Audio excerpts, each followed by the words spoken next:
Hi, everyone. Welcome to tonight's presentation, The Agnostic Dilemma of the Messy Middle. My name is Daniela Bezant, and maybe you are like many that have been feeling how J.K. Rowling describes so beautifully a God shaped hole in your life. Many people right now are seeking some meaning. You're looking at the conflicts in the world and wondering there must be more. And maybe you're realizing that the postmodern, secular, new atheism that's dominated the public square for the last 20 years or so hasn't really done a lot good for us personally or maybe as a society.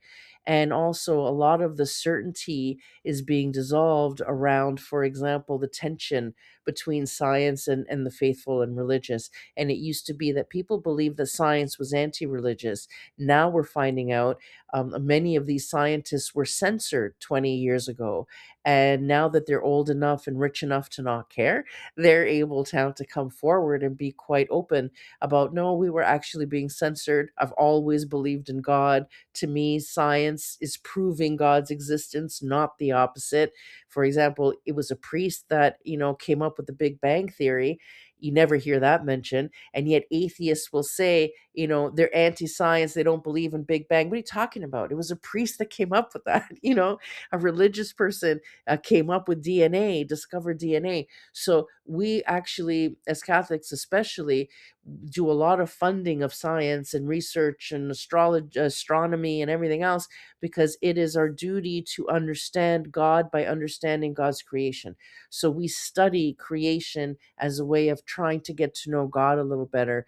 So when you heard new atheists lie about religious people and science, now they're being called out on that lie. So that's been opening people's minds to say, hey, so I can pursue a spirituality and it still be scientifically accurate. So now we're starting to unpack that.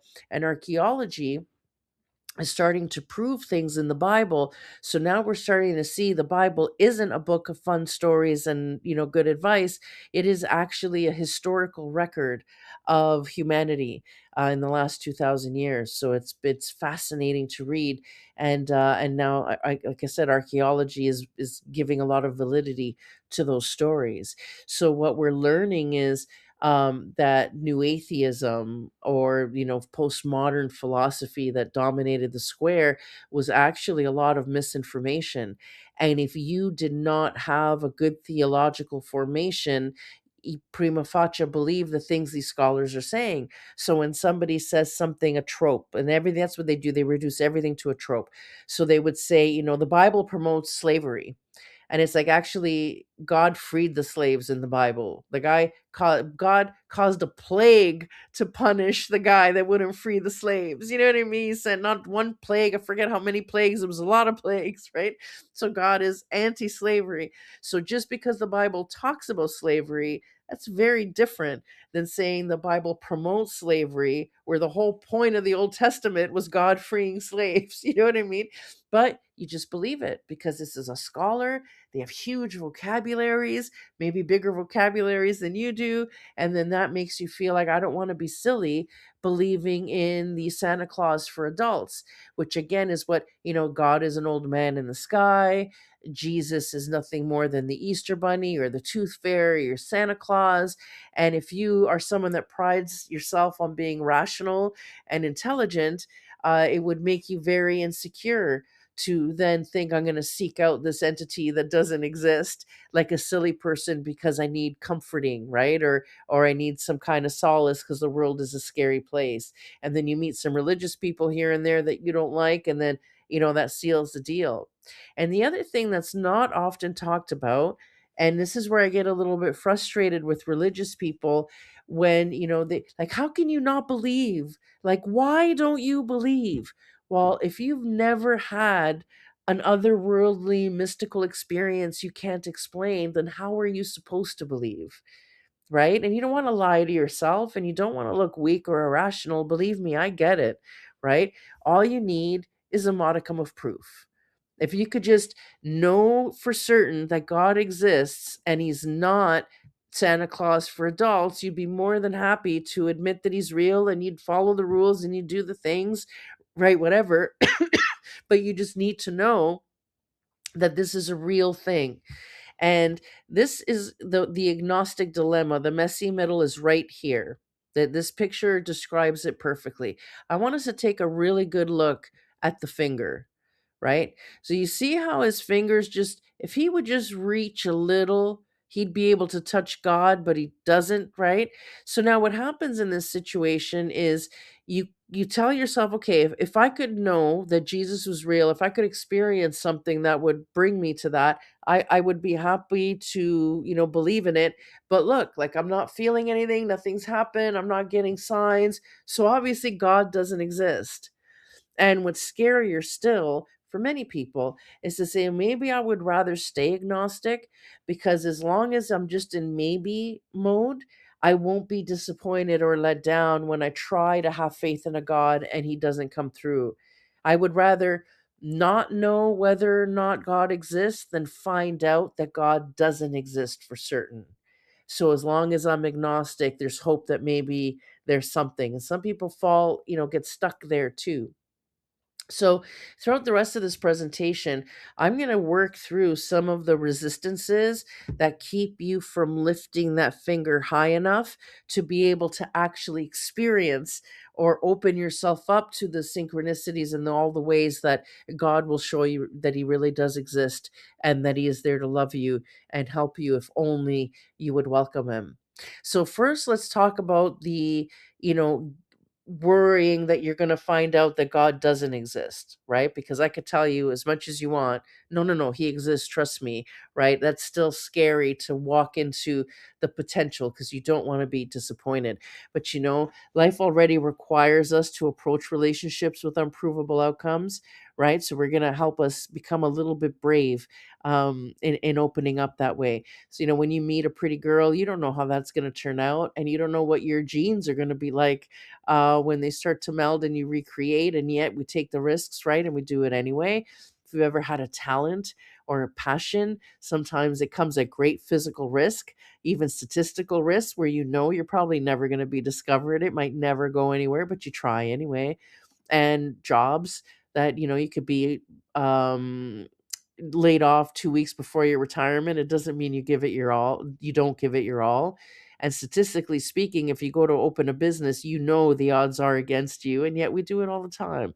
So we're already wired to seek meaning, right? To seek the things that we can't reach, we can't grasp, and that we can't control. And the truth is, especially with any relationship, but especially with God, you can't test the relationship you won't enter. So you don't know if the pretty girl is going to make a good girlfriend until you date her. You don't know if she's going to make a good wife till you marry her. Even if she is a good girlfriend, maybe not a good wife, right? You don't know until you take the step. And you don't need complete certainty to begin. You just need a little bit of willingness. And what's trapping you really is your free will. Free will is the fine print that gets us all stuck because God respects your freedom too much to force belief, right? So God wants you to want him. It's not going to force you to love him. God wants you to love him. So the proof will come only after you give permission. So again, when we're looking back at here, that's the permission. So many agnostic get stuck in the maybe it exists. They don't actually reach out to say, show me that you exist. And free will requires you to welcome God, to give God your permission to enter. So unless you actually seek it out, all you feel is nothing because free will. So, what you need to do is to, first of all, have the courage to stop pretending you already know the universe and, whether it's simple, complicated, what it means, what exists, what doesn't exist. You don't understand everything. So, the first thing you need to do is accept the fact that you don't know it all and replace that false certainty with honest curiosity because you're not going to believe off the bat without proof, right? So you don't need to go from agnostic to believer. Right now we're just, trying to melt or decalcify your heart a little bit. And what does the trick there is just honest curiosity. That curiosity is the seeking. That curiosity is you starting to lift that finger. And it's that curiosity that will bring you the proof. And this is biblical. Ask and it will be given you. Seek and you will find. Knock and it will be open to you. For everyone who asks receives, and he who seeks finds, and to him who knocks it will be opened. Or what man of you, if his son asks him for bread, will give him a stone? Or if he asks for a fish, will give him a serpent? If you then, who are evil, know how to give good gifts to your children, how much more will your Father who is in heaven give good things to those who ask him, including you? Now, one of the things is, well, many will say, well, if God would just appear and prove to me that he exists, you know what I mean, then we'd be fine. Okay, I want you to actually think about what that would be like truly. Like if you walked out of your bedroom in the morning and Jesus was sitting in your living room and saying, hey, bud, I exist. We like to say, oh, that'd be great. It wouldn't. It wouldn't. You'd be blinded. You'd be absolutely petrified, right? So with God, it's a slow light. You know how I would describe it? It's like instead of you being in a dark room and all of a sudden the lights come on and you're, like this, the Holy Spirit is more like you're in a dark room just before sunrise. And as the sun's coming up, the light starts to change in the room, and a little bit at a time, things become more and more illuminated. And then next thing you know, the whole room is filled with light, and it's been a beautiful transition, easy on your eyes and natural. So that's what it's like. It's just a gentle clarity, a gentle awareness that comes through you. And it usually comes in very soft ways like synchronicities, dreams. People will come to you and say things like kind of like, how did you know, or pieces of wisdom that really change the way you see things. You could be in a jam, let's say, and if you exist, please help me. And then you'll get the actual help and go, gee, so it's all these little things that happen that each individual, you might be like, well, that could be a coincidence, maybe that was just synchronicity, but then they become more and more prevalent. The more you acknowledge them, the more you end up getting, the more you're like, is that really you? You'll get confirmation that that's really him. And they have a cumulative effect. So after a few weeks and months of you being bombarded, and you'll get to the point where you're like, okay, I get it, you're here, I get it. So you'll finally get to that place. It's gentle and like I said, a beautiful waking up, a beautiful awareness. And it would be shattering to your consciousness if it happened any other way. Especially, like I've seen people that have believed it was only a material life. They never held room for the fact that maybe there's a spiritual realm. And then something happens to them where they realize that, oh no, oh no, there are all these other things, these other dimensions we're not considering. And that is shattering to them. It's not a good experience. And as a matter of fact, in the church, when there are religious people even that get sudden like apparitions, or they start getting like really like touched by the Holy Spirit stuff, the church usually puts them into seclusion for at least 6 months. So the church is very cautious and, kind of cloisters that individual because it can be so disconcerting to a person, and they get a lot of support through that. So that is not something to be messed with. So you want the wake up to come gently and beautifully, because then it's just this amazing, slow awareness that not only, wow, the universe is this really complex place, like I had no idea, and there is a God, really, and he loves me and he cares and he's there to help me. Like that is a beautiful thing to be aware of. But let's talk about some of the resistances that might kind of, put your back up a little bit. So let's melt all of those so you can actually have this good feeling. So I know this guy, and he's been working at a business for a really long time, and it's doing well enough to be viable, but it's always, on the brink of, doom. And it's never been easy, and everything's a grind. And, everybody wants to work with them, but nobody wants to cut a check. He's good, really having a hard time. And one day he was going into an important meeting, and I said, I'll pray for you. And then I heard from him after the meeting, and it went well. And I said, oh, thank God. And he got so offended. He got so offended with me because he's like, what do you mean? God, I'm the one who was talented. I'm the one who made this meeting happen. You think I can't handle a meeting? You think God's the one who made me do good in that meeting? Like I couldn't do it myself? He was deeply, deeply offended. So I think sometimes we misunderstand what divine intercession is or what it does for you. So we will see intercession as it's diminishing my own efforts, it diminishes my own talent, it's diminishing my own ability to succeed. Again, that is a postmodern thing that's been pushed through all the productivity gurus and the business gurus. But honestly, you already experience and seek out intercession in your material secular life. Forget spiritual. You do this anyways. In your material life, you just call it networking. So if you've been again on your grind working on this business and now you're starting to be seen, if you were approached by a real big player in this industry, right? So the big fish in your pond, and they were to say to you, I like what you do. I really appreciate your work. And I have an investor that would love to invest in a business like yours.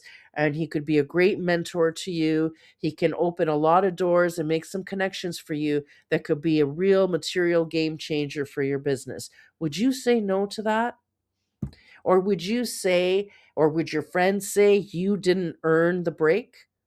Because you were on your grind for years, right? So you've earned them making a few calls on your behalf. You would say, it was my hard work that made them want to help me, that made them want to do the thing. It's not any different than when you're asking God for intercession, right? So when you're hearing people thank God for their business or whatever success, is going on in their endeavor, it's still not because like I no longer had to try and God brought me all the business. I woke up and there was $1 million, you know what I mean, in my living room.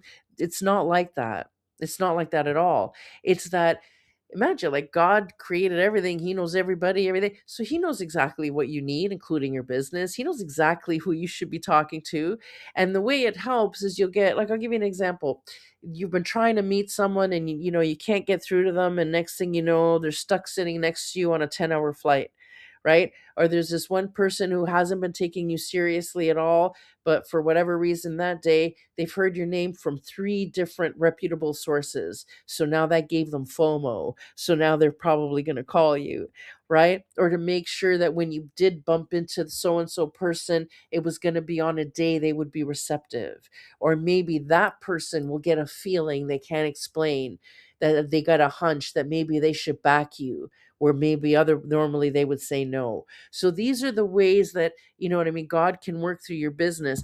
Like you still have to be the person worth helping. That's the thing. So it's not that God is replacing your talent or your efforts. That is that God is supporting as you build capacity. So as you are growing as a professional and you're building capacity, God is there to fill that cup, right? And to give you things like discernment and other gifts that will help you, work through your business in a really positive way if you include them. So again, grace doesn't replace your effort, it amplifies your effort. It's still all your hard work that brings you to the place of success. It's just God helps you get there with a few less bruises and scrapes. That's all. Now, let's unpack for a small second where this postmodern philosophy, this postmodern atheism came from. It actually came from Luciferianism. Postmodern, the word postmodern, that is actually a sanitized rebrand of Luciferianism. And the big trope that comes under the Luciferian philosophy is that no one is coming to save you. So they posit self-sufficiency as a practice of false liberation, but they position it as a liberating thing. And how they do that, and they do this on more than one subject or angle, but we're going to tackle or use one example to illustrate how that works. So they'll take a negative ego trap that some religious people are at risk of falling into, and they will use that to prove that religion is bad. So, for example, we all know the guy that starts a business but didn't have a business plan, doesn't make sales calls, is not wise with his sourcing or his advertising or his pricing, right? And then the business will fail. And as a religious person, they'll say it wasn't meant to be. God didn't want that for me, right? Because it's so easy to blame God for all the things that don't go right as religious people. And the Luciferian will say, see, there was no Jesus and no one came to save his business, so it died. Or, see, because he was waiting for Jesus to build his business, he was lazy because religion makes you lazy, right? So, therefore, religion must be bad. So, that's how they do that. And they do it on many different ways. Actually, that's going to be probably my next talk, is we're going to unpack Luciferianism and how they twist things with your sleight of hand. So anyway, when you get the only you can save yourself, and faith is a weakness, dependence is a delusion, this philosophy is actually really empowering and really liberating because it inflates your ego. So you're like, you know what?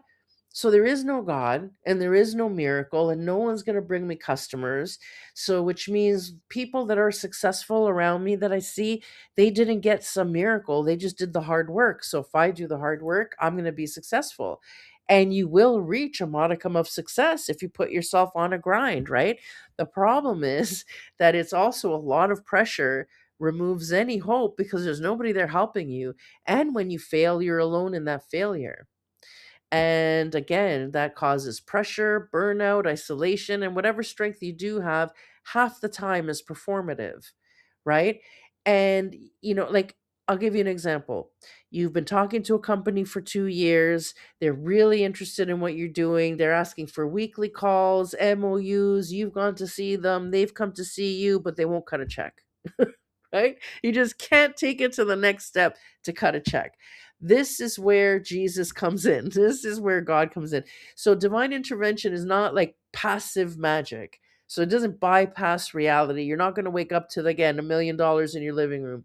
You still have to show up, act, decide, and risk. But God will give you leverage in those situations where maybe God will give them the confidence to actually cut the check and move beyond conversations, or bring people into your professional field that won't drag something out for 3 years before they cut the check. So here's the difference between going through life with and without God. On your own, it's white knuckle discipline and burnout and, constantly managing yourself with, and, and torturing yourself over decisions. When you're doing it with God, it's a different feeling. So the burdens are lifted. It's amazing how help appears sometimes even before you need it. You'll get someone's business card 5 minutes before the situation, the poo hits the fan, and something that you need somebody like this. You know what I mean? So it's amazing how things line up for you. So it's just, your growth is aligned. It's not forced. It's not a grind. The check comes when you need it to come. So, and it's not that you're never going to go through problems in your life, walking with God. You still have to live a life, and people have free will. So, you still have to, you're subjected to other people's decisions. It's just that God will help even the bad stuff feel better. So, when you're in the middle of a business calamity and you're on your own, that is can be very discouraging. But when you feel like you are surrounded, and you'll get signs that you're surrounded, and you know that a solution's coming, or there's a reason or whatever, that you're going to get past this, even how you approach the problem is very different, and it'll be much better. And the other way that Jesus, God will, help and change your life, is the difference between having to be disciplined and experiencing transformation. So when you're depending only on your own discipline, and this can pertain to anything, but as an example, discipline will say, don't drink. And the whole time you're wanting a drink. So every second that you are not drinking is torture, right? Or not eating, or doing the not exercise, whatever, right? So you don't want to do it, and everything has to be forced and painful, and it's miserable.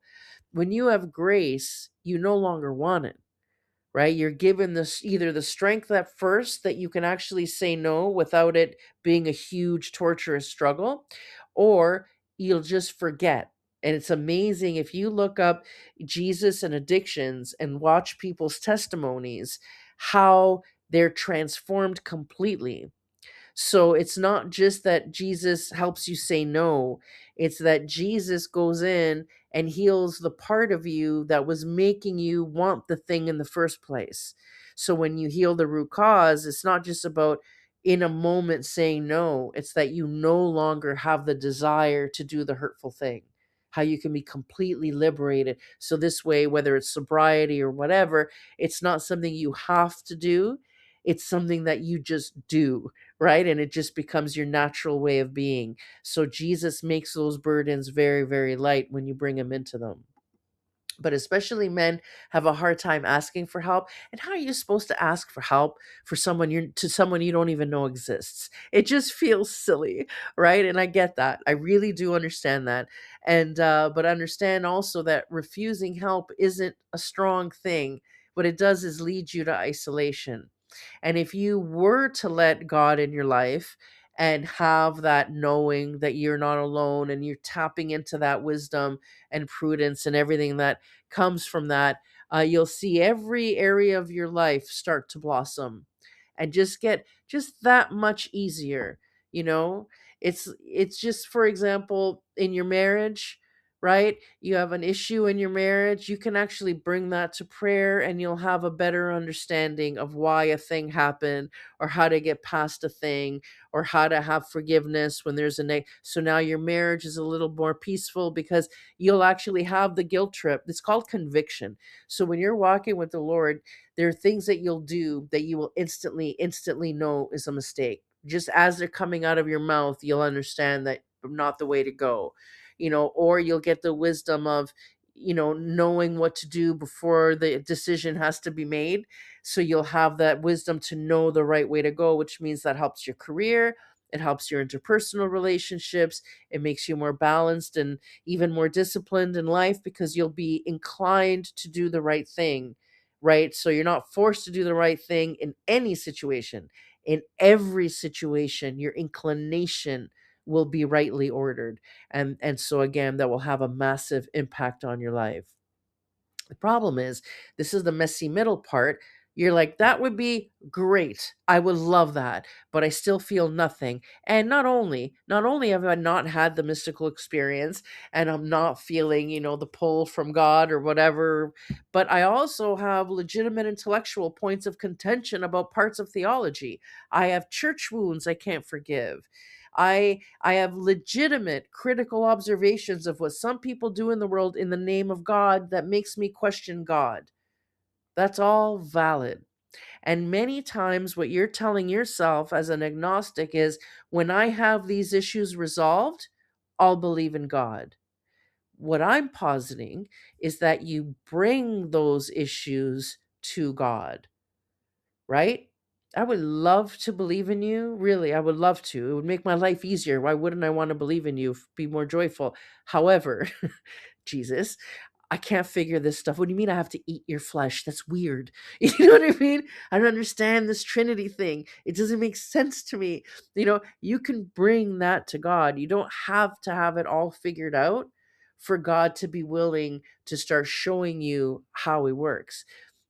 Caveat here is how you bring it to God. So can you wrestle with God a little? Yeah. Jordan Peterson even wrote a whole book about that. As a matter of fact, besides his book, the Bible is full of people wrestling with God. I just did a talk, if you look back in the old talks of mine, about Mary and Martha. And Martha got mad at Jesus because she was mad at her sister. She thought Jesus should be mad too, and he wasn't. So she went up to Jesus and said, "Don't you care?" So the Bible is full of people that wrestle with God. You're allowed. It's how you bring your issues to God. So if you sit there as an agnostic and say, "I'd believe in you, prove it," that is very different than saying, "God, I would believe in you. Please just prove you exist." It's very different. So it's not even in the words you say, it's the heart you bring into that early relationship. It's no different than dating, right? You meet that pretty girl and you're testing the relationship. You're not going to walk in and be the biggest jerk you can be to see if she can take it, right? What you're going to do is be as nice as you can, right? Be the nicest person you can. And then a little bit at a time, with time, you get to know somebody. So you have to go in with that humble heart to say, you might break my heart, but I'm going to be nice to you, right? And hope that maybe we can build something. So it's how you approach God. You can ask God for proof. You can test God, but you have to do it with a humble heart and not insolent. Because if the difference between approaching God with a prove it versus, I really want to know you, is either you're going to get hit by lightning or even worse, hear nothing, and then be like, see, God doesn't exist because he didn't answer my really awful prayer, right? Or you actually start seeing the things and the signs and the whatever, and the world just seems a bit more glowy all of a sudden. And the difference there is that, in the first way, you're approaching Jesus like he's some magician wanting to do a trick, and that's insulting. As opposed to saying, you know what, Jesus, I'm really willing to concede that maybe you exist, even though I have no proof, and I feel stupid even because I'm probably talking to the sky, but I'm willing to bring this to you. This thing that's bothering me, that I can't heal, or whatever the situation is, I'm willing to allow you to heal me because this would really show me that you're real. And I would love that even more than the healing. So it's how you bring it to God. And the stuff that you don't understand, listen, there are saints that have parts of their theology that they are in crisis with. We even have a term for it. It's so cliche. It's called the mysteries of faith. That's what we call the stuff we don't understand. And my spiritual director taught me a prayer. She's a nun, so even she's conceding that there are some parts of theology we're never going to understand because God and the world is so complicated and weird, and we are so small and puny. And what religious people pray when they have those resistances is, I believe, help my unbelief. That's what they pray. And I pray that all the time. Every time I'm up against something that kind of gets my, I believe, help my unbelief. And it's weird how I'll come to understandings about a thing, or I'll come across a podcast that explains it perfectly. So it really does help to use that prayer. Now, the hardest moment you're going to face, and I want to prepare you for this because this is how certain I am what I'm about to do with you is going to work. Okay. So you'll get to the thing where you'll realize that, oh, wow, God exists. And that can be really overwhelming emotionally. I found myself on my knees weeping, and so do most people when they get to that point. But it's a beautiful release, actually. It's a beautiful release, even that's not even the hard part. The hard part is going to be when you start telling your friends you were saved or that you're going back to church. That is torture. That is the hardest sentence you're ever going to say, is I started going to church.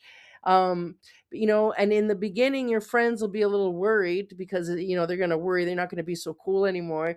But the good news about this is that it's really embarrassing when you say the words. I'll just tell you now. But after like several Sundays that you go and you're not changing and you're still cool and everything's fine, then it becomes, they're so used to it that it's like you were always religious.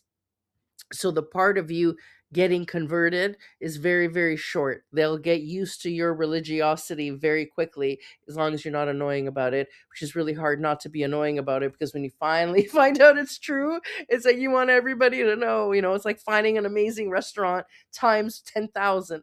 So that's the hard part. And but again, like I said, that passes very, very quickly, and then soon enough. And what you'll be surprised is that many people in your circle are probably having the same internal struggle you are, because this is on trend right now. And you taking the step to go to church and be open about it, not that they need your permission, but it almost gives them permission. Well, if he goes, I don't have to feel stupid going. So you may actually have people in your circle that end up joining in terms of seeking a relationship with God. And that's beautiful when that happens, and you can experience that with your friends and know that you were part of the causality of their conversion is pretty neat. And another thing that's going to make this situation really easy on you is because it's on trend. Even guys like Dawkins is calling himself a cultural Christian, even though he's not actually practicing religion. And I'll get all the Bible lectures and whatever from Jordan Peterson. So again, this is on trend. There's a big revival happening in the world, so you're not alone in this. So if you would ask help from the most powerful person in your field, why wouldn't you ask for help from the one who created the whole field, right? So you're asking maybe isn't weakness, maybe it's actually wisdom. So we talked about, sometimes you'll get synchronicities and these things start to happen, and you'll get this slow awareness that, wow, God exists. And what, you know what I mean? Now what? I want you for a second to sort of prepare yourself for that, because what we're about to do next might cause these synchronicities, and I want you to be okay. So let's right now prepare ourselves. So if you are agnostic right now and you were suddenly to find out that God really does exist, right? He really, not only that he does exist, but that he knows who you are and he cares and he's willing to intercede for you. Once you have that awareness, how does that actually change your life? Like, I want you to really, because most agnostics won't let themselves imagine beyond the maybe. So now let's say that you're confronted with the reality that there actually is a God that cares about you. Does that change anything? Like, does it change how you look at the world or how you would walk through the world? Does it change anything about how you feel about yourself or how you've been living? Like, how do you think even, okay, I can finally tap into this God that I now know is real? What parts of your life could you imagine changing or improving with that intercession? I'd really like you to take a moment to sit with what that reality would do, or that change in your awareness, what that would do to your reality. And now if you're willing to open the door, if you're willing to lift that finger to open the door, I'm going to read a little prayer. It's very short. You just need to close your eyes and go within and maybe repeat after me, or don't, or just say amen when I say something that maybe, you're feeling in a on a physical level, you get the tingles or whatever. And let's open the door to that synchronicity. And then what you need to do is, after this, when you close this, start watching and looking, and you'll see things that at first are so mild, because it's going to be gentle, right? We're still in the dark room. No one's going to flip the light on any, anyone want you to be scared and have to sleep with the lights on for a month, because that, to people that don't believe in spirits and now realize there's a spiritual realm, they're sleeping with the lights on for a month. So we don't want that to happen to you. So let's say I want you to imagine you getting those synchronicities and opening the door to that in a really, really gentle way. So when you start getting these little things that happen, acknowledge them in your head and just say, okay, God, I saw that. I saw that. But that's still like minor. You know what I mean? Like, what else you got? But again, humble, but acknowledge them. And the more you acknowledge these synchronicities, the more you're saying, okay, I'm willing to concede this might be you, the more it'll happen. And then it'll happen so much, so often, back to back, that you'll be like, okay, I get it. You're there. I get it. So you'll get there. So now let's just go within. I'm going to read the prayer, and that's watch out. God, I don't know if you exist. And if I'm honest, part of me wonders if I'm just speaking into silence. I haven't had the experiences that make faith feel obvious or easy, and I don't want to pretend, and I don't want to lie to myself. But right now, I'm opening the door to the possibility that maybe you are real. And if you are there, I freely ask you to meet me where I am. Reveal yourself to me in a way that I cannot explain away or deny, not through pressure or fear, but through truth. If you exist, let me see your presence at work in my life. Let me recognize it clearly. Let it change me. I offer you my free will, not because I'm certain, but because I'm open. If you are real, please come and show me. I'm asking you to enter into my heart and into my life. And I ask this in the name of Jesus. Amen. Thank you for joining me this evening. If and when those synchronicities start to happen for you, or your conversion starts to blossom, please reach out, put it in comments, or reach out directly. I would love to hear your testimony. And I'll be praying for you. Believe me. Pray for me too, okay? Be blessed.